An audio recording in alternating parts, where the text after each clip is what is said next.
Bueno, y vamos a pasar a otros temas.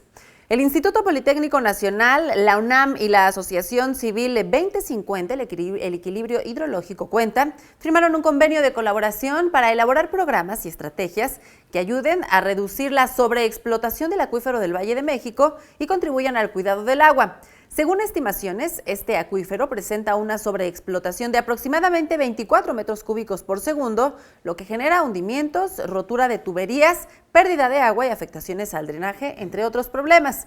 Los participantes consideraron esta alianza fundamental porque, de acuerdo a la Comisión Nacional del Agua, para 2030, algunas regiones se enfrentarán condiciones de escasez al recibir niveles cercanos o inferiores a los 1,000 metros cúbicos por habitante, cuando actualmente se tiene una disponibilidad promedio de 4,000 metros cúbicos.